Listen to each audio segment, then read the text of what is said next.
Halo, selamat datang di seri lanjutan pembelajaran kita.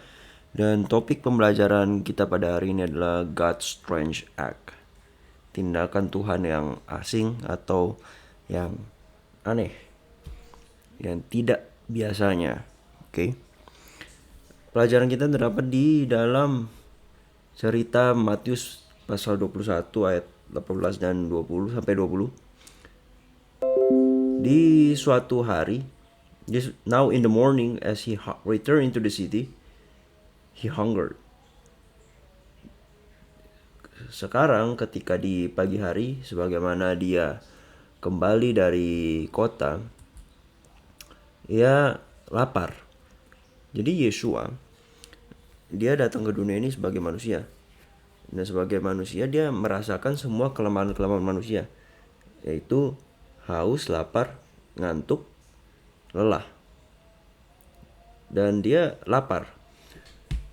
Dan ketika dia lapar, apa yang dia lakukan? And when he saw a fig tree in the way, ketika dia melihat pohon ara di jalan, ia datang kepada pohon ara tersebut dan tidak menemukan apapun di sana. Found nothing thereon, but leaves only, hanya daun-daun saja, dan berkata pada pohon ara tersebut, let no fruit grow on thee henceforward forever. Biarlah tidak ada lagi buah yang bertumbuh kepadamu selama-lamanya. And presently the fig tree withered away. Dan seketika itu juga pohon ara itu menjadi layu. And when the disciples saw it, they marveled.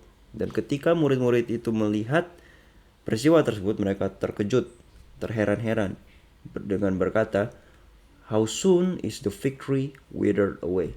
Betapa segeranya pohon ara itu menjadi layu. Oke, mungkin kebanyakan dari kita bisa saja berpikir ini peristiwa yang sangat aneh ya. Apakah Yeshua itu seperti kita pada umumnya manusia, ketika kita lapar, kita mendatangi meja makan, terus tidak menemukan makanan, kita jadi kesal dan marah sehingga kita balikin mejanya atau melakukan hal-hal yang mengungkapkan kekesalan kita. Apakah Yeshua melakukan mengutuk pohon ara ini sekedar hanya untuk melampiaskan kekesalan karena dia lagi lapar, terus dia nggak menemukan makanan di sana? Atau apakah yang sebenarnya dia lakukan? Kenapa Yeshua melakukan hal ini? Yang merupakan tindakan yang nggak biasanya dia lakukan. Murid-murid Yeshua sama ini tahu Yeshua ini datang untuk menyelamatkan. Yeshua sendiri yang mengatakan dari mulutnya sendiri, dia datang untuk menyelamatkan, bukan untuk membawa penghukuman, membawa membinasakan orang, oke? Tapi tujuan dia adalah menyembuhkan dan menyelamatkan. Itu yang selalu terpancar dalam seluruh misi Yeshua. Bahkan ada satu peristiwa ketika ada satu kampung, satu desa yang menolak kedatangan Yeshua dan murid-muridnya, pekabaran. Murid-muridnya pernah berkata seperti ini, Guru, kalau bisa turunkan saja api dari langit seperti zaman Elia dulu untuk membinasakan tempat ini. Tapi apa kata Yeshua? Engkau tidak tahu apa roh yang sedang menguasai dirimu. Yeshua, anak manusia, datang bukan untuk menghukum, tapi untuk membawa, menyelamatkan orang berdosa. Jadi tindakan mengutuk ini adalah sebuah hal yang sangat asing, sangat tidak biasa yang disaksikan oleh murid-muridnya. Dan pertanyaannya, kenapa Yeshua mau melakukan ini? Nah, dan ini adalah pelajaran juga tentang karakter Bapa, sistem penghakiman Bapa yang akan kita pelajari dari kisah pohon ara ini.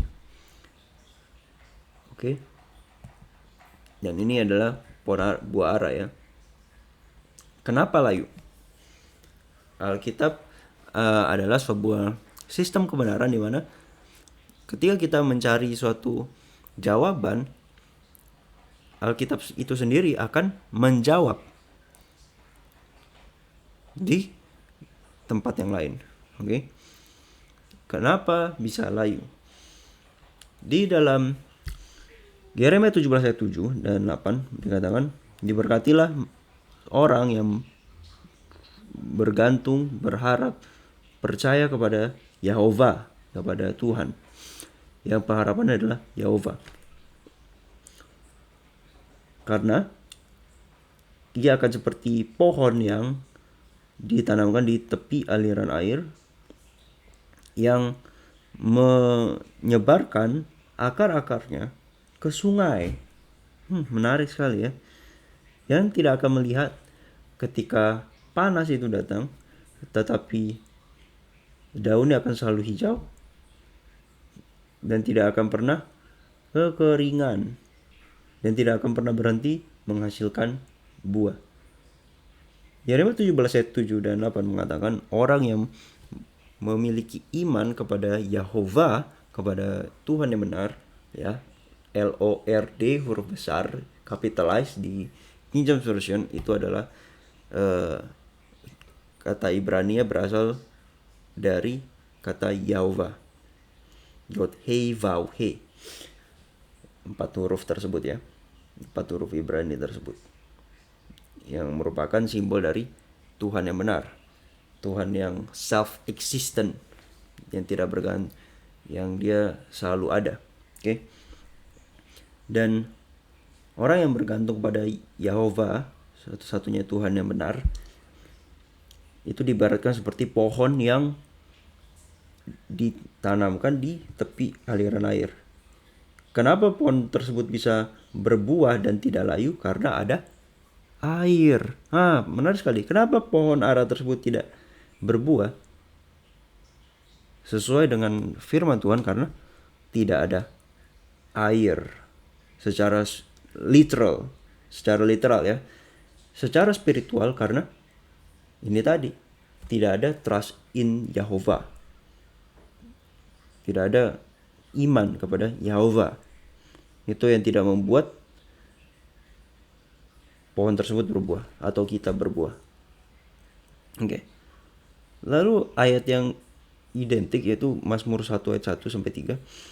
Diberkatilah dia yang tidak berjalan di dalam nasihat orang fasik, tidak berdiri di jalan orang berdosa, tidak duduk di kursi orang pencemooh, tetapi kesenangannya ialah hukum Tuhan, Taurat dari Yahova, dan dalam hukumnya ia merenungkannya siang dan malam. Ia akan seperti pohon yang ditanamkan di tepi aliran air, yang akan menghasilkan buahnya pada musimnya. Daun-daunnya juga tidak akan menjadi layu, dan apa saja yang dilakukan akan berhasil. Nah, menarik sekali kalau di Mazmur pasal 1 dikatakan yang tidak akan layu, yang seperti pohon yang ditanamkan di tepi aliran air, adalah orang-orang yang merenungkan hukum Tuhan siang dan malam, yang isi hatinya adalah hukum. Nah, di dalam Wahyu 14 ayat 12, yang merupakan ciri-ciri orang kudus adalah mereka yang memelihara hukum Tuhan. Mazmur 1 ayat 1 sampai 3, pelihara hukum dan iman Yesus, Yeremia 17 ayat 7. Inilah orang-orang yang kudus, yang memelihara hukum Tuhan dan memiliki iman Yesua, yang diibaratkan seperti pohon yang ditanamkan di tepi aliran air, menghasilkan buah, tidak layu. Nah, pelajaran yang kita ambil dari sini adalah apa yang membuat sebuah tanaman secara literal mati adalah air. Ketika air tersebut ditarik atau tidak ada, maka tidak ada apa? Tidak akan bisa menghasilkan buah dan akan menjadi layu. Jadi ketika pohon ara tersebut ketika Yesua mengatakan pada pohon ara tersebut, kamu tidak akan berbuah lagi, dan seketika itu juga pohon ara tersebut layu. Apa yang membuat dia menjadi layu? Karena resource air tersebut ditarik seketika itu juga, sehingga dia tidak bisa menghasilkan buah lagi. Oke. Dan apa itu air secara spiritual? Yohanes 7 ayat 37 sampai 39. Di hari terakhir, di hari yang besar dari hari raya, Yesua berdiri dan berseru, berkata, "Jikalau seseorang haus, biarlah dia datang padaku dan minum. Ia yang percaya padaku, sebagaimana yang dikatakan oleh Alkitab, ya tadi Yeremia 17 ayat 7 juga mengatakan yang percaya pada Yehova." Tapi Yesus sekarang berkata, yang percaya padaku, keluar dari perutnya akan mengalir sungai-sungai air kehidupan. Tetapi ini dia mengatakan ini tentang rohnya, roh yang mana mereka yang percaya padanya akan menerimanya. Karena Roh Kudus belum diberikan, karena Yesus belum dimuliakan. Jadi apa ini air kehidupan? Apa ini air yang akan diberikan pada siapapun yang percaya pada Yesus? Secara spiritual ini adalah Roh Kudus, kehidupan ya. Roh, Ruach HaKodes, kehidupan. Jadi ketika air tersebut ditarik, itu adalah simbol dari Roh Tuhan yang ditarik, sehingga tidak bisa lagi menghasilkan buah. Apa yang membuat kita bisa menghasilkan buah? Air kehidupan, yaitu roh yang kita terima ketika kita percaya kepada Yehova, percaya kepada Tuhan, percaya kepada Yesus. Tanpa itu, kita tidak akan bisa menghasilkan buah. Tanpa Kristus, kita tidak bisa menghasilkan buah, tidak bisa melakukan apapun. Jadi pelajaran dari pohon ara yang dikutuk ini adalah simbol dari penghakiman Tuhan. Apa yang membuat kita menjadi layu? Ketika Roh Tuhan sudah ditarik. Nah, pertanyaannya, kenapa ditarik? Apakah memang Tuhan sengaja membuat itu Roh Tuhan itu tidak berdiam di dalam kita sehingga kita nggak bisa bertobat? Atau ada aspek lain yang membuat Roh Tuhan tersebut ditarik? Oke. Kita akan pelajari bersama-sama ya. Tindakan Kristus dalam mengutuk pohon ara telah membuat murid-muridnya tercengang, astonished. It seemed to them unlike his ways and works. Tampaknya pada mereka ini tidak seperti jalan-jalannya dan pekerjaan-pekerjaannya. Sering mereka mendengar dia mendeklarasikan bahwa dia datang bukan untuk menghukum dunia, tetapi agar dunia melalui dia bisa diselamatkan. Mereka mengingat perkataan-perkataannya. Anak manusia tidak datang untuk membinasakan nyawa manusia, tetapi untuk menyelamatkan mereka. Pekerjaan-pekerjaannya telah dilakukan untuk merestorasi, memulihkan, bukan untuk membinasakan. Menarik ya. Dan ini selalu adalah pekerjaan dari Bapa yang dipancarkan dalam anak, yaitu memulihkan, bukan untuk membinasakan. Murid-murid mengenal dia hanya sebagai seorang yang pemulih, penyembuh. This act stood alone. What was this purpose? What was its purpose? Apa maksud dari tujuan tindakan ini? Mereka bertanya. God delighted in mercy. Tuhan berkenan kepada kemurahan. Sebagaimana aku hidup, firman Tuhan, aku tidak memiliki kesenangan dalam kematian orang fasik. Bagi dia, bagi Tuhan, bagi Yesua, pekerjaan membinasakan dan menyatakan penghukuman ya, adalah sebuah tindakan yang asing.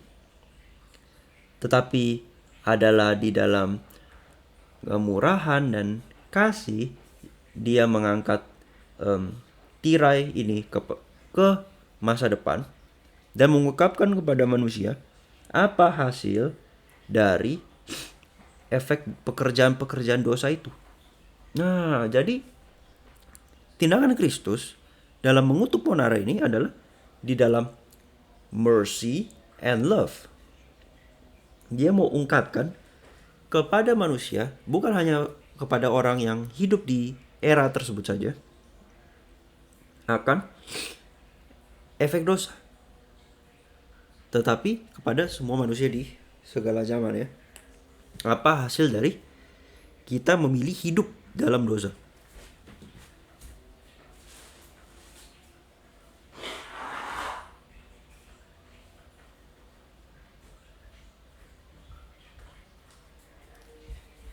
Ya, jadi tindakan Yeshua ini bukan karena dia mengungkapkan kesalahannya. Dia tidak pernah memiliki sifat mau membinasakan manusia, tapi dia sedang mau mengajarkan, mengungkapkan ini hasil pilihan manusia atas dosa-dosanya. Jadi siapa yang membunuh, membinasakan adalah dosa. Adalah pilihan kita sendiri yang membuat kita jadi layu atau binasa. The cursing of the fig tree was an acted parable. Jadi tindakan mengutuk pohon ara ini adalah sebuah perumpamaan yang hidup agar orang-orang bisa melihat, agar orang Yahudi pada saat itu bisa melihat inilah yang terjadi ketika mereka menolak Yeshua yang merupakan sumber air kehidupan. Nah, ketika mereka menolak sumber air kehidupan tersebut, ya akhirnya layu, tidak bisa menghasilkan buah.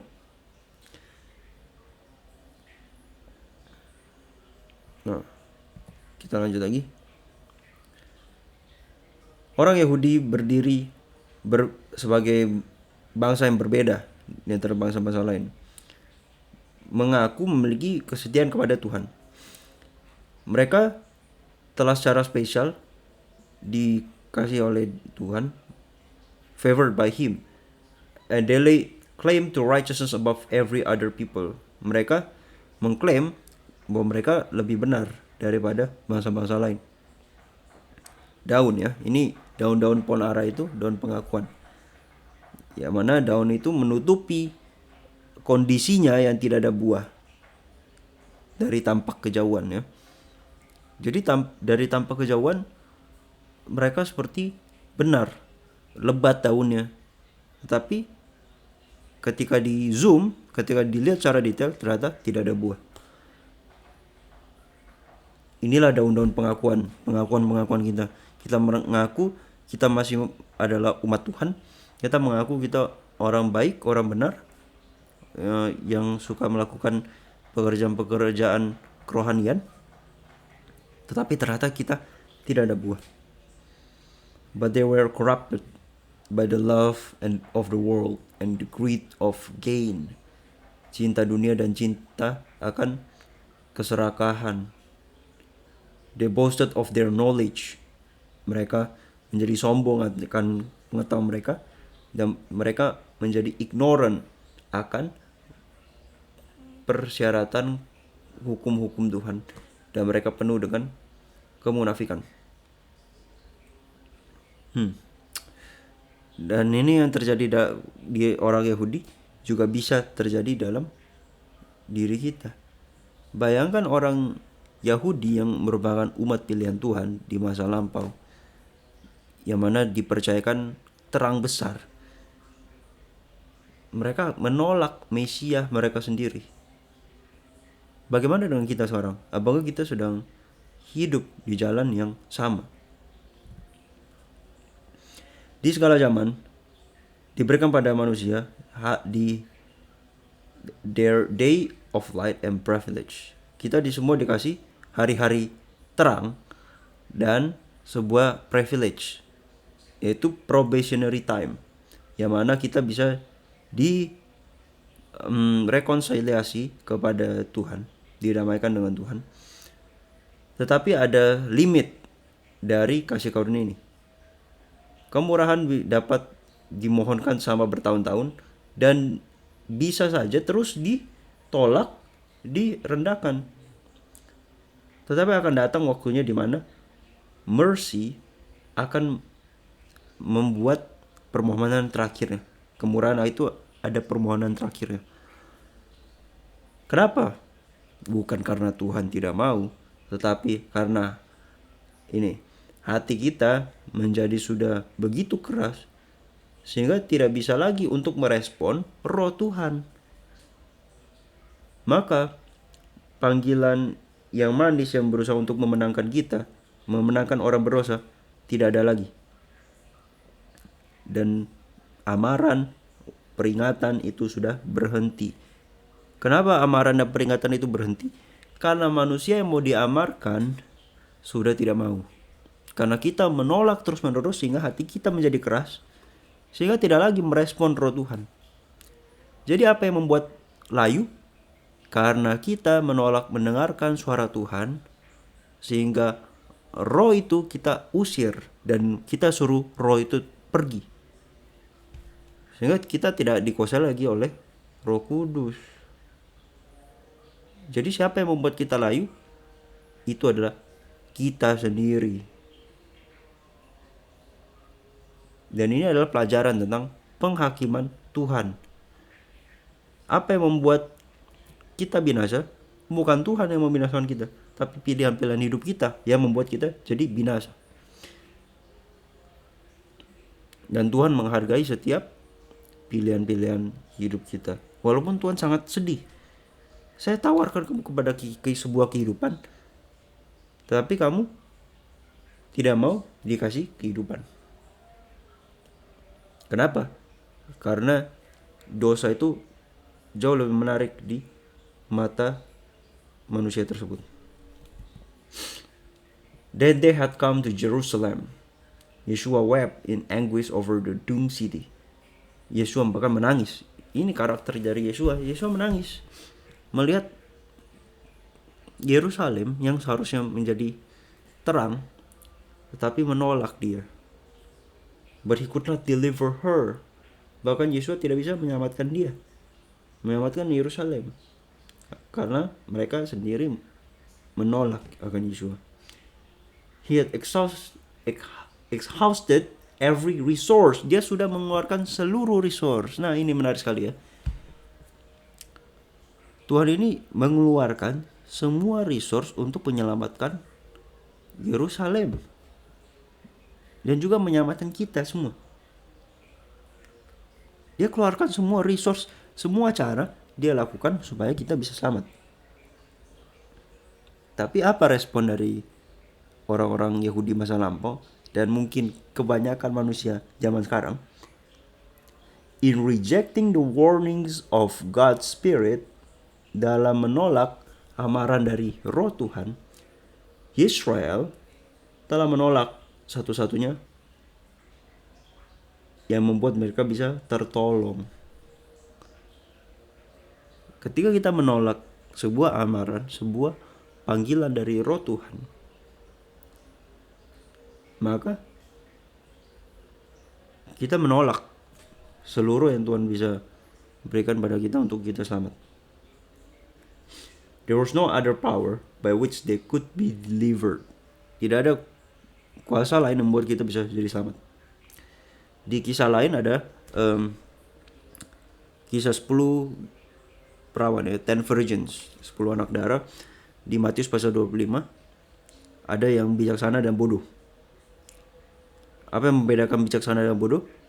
Dua-duanya memiliki pelita, yaitu merupakan simbol dari firman Tuhan, pengetahuan akan firman Tuhan. Tapi yang satu tidak memiliki oil, yaitu Roh Kudus, yang mana memampukan mereka untuk hidup sesuai dengan pengetahuan firman Tuhan yang mereka ketahui.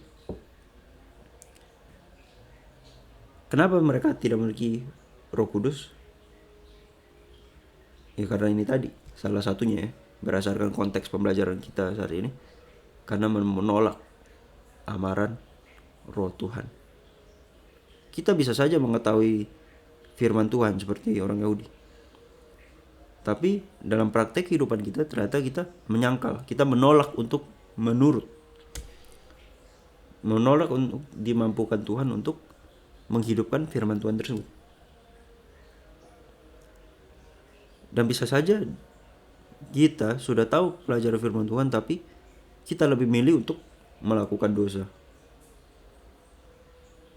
Tapi bisa gak kita berhenti berdosa? Bisa, kalau kita mau dikuasai oleh Roh Tuhan, mau menyangkal diri kita sehingga Kristus yang bisa hidup melalui rohnya dalam diri kita setiap hari.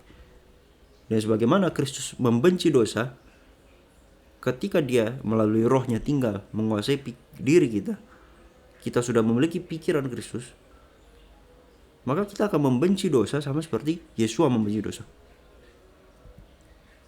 Oke. In this generation, di generasi ini ada begitu banyak orang yang menjalani jalan yang sama seperti orang Yahudi yang tidak percaya. Mereka telah menyaksikan manifestasi dari kuasa Tuhan, dari Roh Kudus yang telah berbicara pada hati mereka, tetapi mereka lebih berpaut kepada ketidakpercayaan mereka dan penolakan mereka. Tuhan mengirimkan amaran, teguran, tapi mereka tidak rindu untuk mengakui dosa-dosa mereka, kesalahan-kesalahan mereka. Mereka menolak pekabarannya dan juga juru kabarnya. Yang seharusnya the very means, satu alat yang ia gunakan untuk recovery, untuk memulihkan mereka, menjadi bagi mereka batu sandungan. Apa maksudnya ini? Roh Kudus itu adalah yang seharusnya merecovery kita. Tapi karena kita menolak yang membuat kita bisa jadi sembuh, ya bagaimana kita sembuh? Akhirnya kita itu menjadi batu sandungan buat kita. Kita menolak Roh Tuhan itu karena ketidakpercayaan, penolakan kita. Hosea 13 ayat 9. O Israel, thou hast destroyed thyself. Oh Israel, kamu telah menghancurkan dirimu sendiri. Nah, ini sistem penghakiman Tuhan. Yang membuat kita binasa adalah kita sendiri. Ya, Tuhan itu adalah sumber pertolongan. But in me, in Yahweh, in God, itulah pertolongan kita. Tuhan hanya memberikan kehidupan. Tapi yang membuat kita binasa adalah karena kita menolak kehidupan itu. Sederhana itu. Itu yang membuat kita layu, itu yang membuat kita tidak bisa menghasilkan buah. Bukan Tuhan yang membinasakan, itu adalah tindakan yang tidak lazim. Dan dari pelajaran pohon ara ini, Tuhan mau mengajarkan pada kita bahwa yang membuat kita binasa adalah penolakan kita pada amaran, penolakan kita pada Roh Tuhan. By stubborn rejection of divine love and mercy, oleh kekerasan hati kita dalam menolak kasih karunia yang ilahi itu dan kemurahan Tuhan, orang-orang Yahudi telah menyebabkan protection Tuhan ditarik dari mereka, sehingga setan diizinkan untuk memimpin mereka sesuai dengan kehendaknya. Jadi ketika Roh Tuhan sudah ditarik, protection yang Tuhan sama ini, pagar perlindungan yang Tuhan sama ini letakkan kepada mereka, karena mereka menempatkan menolak amaran tersebut, mereka sedang menempatkan diri mereka di luar dari proteksi tersebut, sehingga pagar proteksi tersebut gak bisa memagari mereka dan setan yang menguasai. Kalau tidak ada Roh Tuhan, sudah pasti roh setan yang menguasai kita. Sesederhana itu.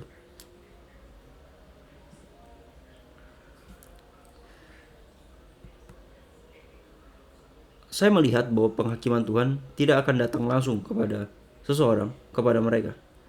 Tapi dengan jalan ini, mereka menempatkan diri mereka di luar dari protection Tuhan. Jadi apa yang membuat kita binasa adalah ketika kita sudah menempatkan diri kita di luar dari protection Tuhan, yaitu kasih karunia Tuhan itu sendiri, yaitu roh Tuhan itu sendiri. Yaitu kita sedang hidup di luar dari amaran pekabaran Tuhan. Sebagai contoh, di zaman Nuh, apa protection Tuhan pada zaman Nuh? Batra, yang merupakan simbol dari Injil yang kekal. Yang mana Batra itu ada satu pintu. Siapa satu pintu tersebut? Yesua, satu-satunya jalan kebenaran dan hidup. Dialah pintu keselamatan.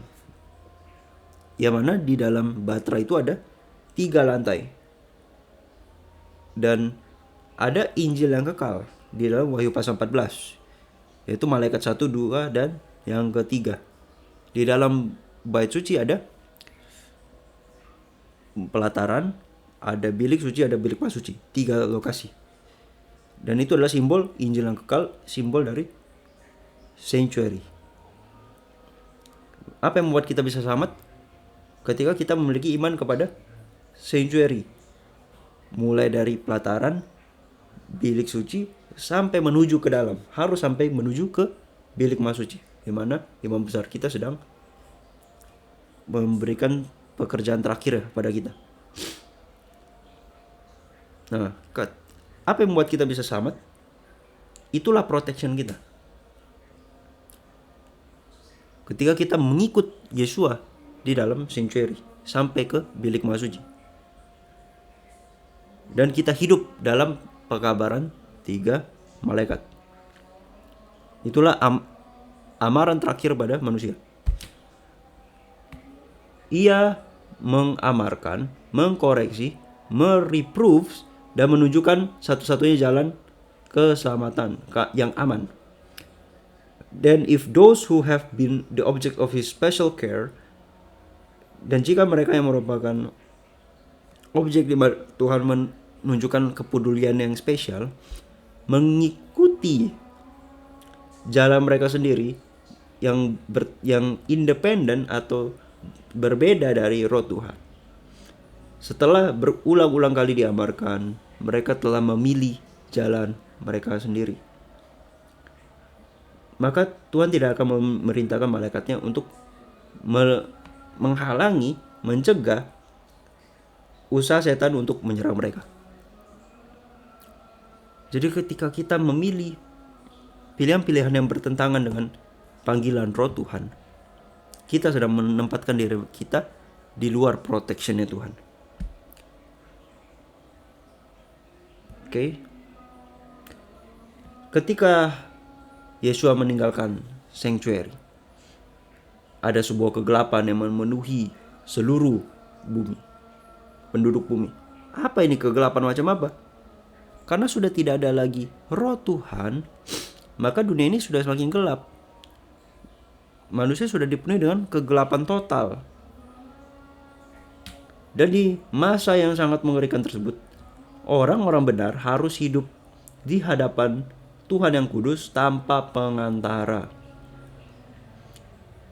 The restraint which has been upon the wicked is removed, and Satan has entered control of the finally impenitent. Kepada orang-orang yang tidak menyesal, akhirnya setan sudah menguasai mereka secara utuh, sudah punya kontrol penuh. Panjang sabar Tuhan telah berakhir. Dunia telah menolak kasih karunia-Nya, kemurahan-Nya, memandang rendah kasih-Nya, dan menginjak-injak hukum-Nya. Orang-orang jahat telah melewati batas dari probation mereka. Roh Tuhan pada akhirnya ditarik, dan pada akhirnya roh Tuhan secara terus-menerus, secara konsisten, secara terus-menerus ditolak, sehingga pada akhirnya ditarik.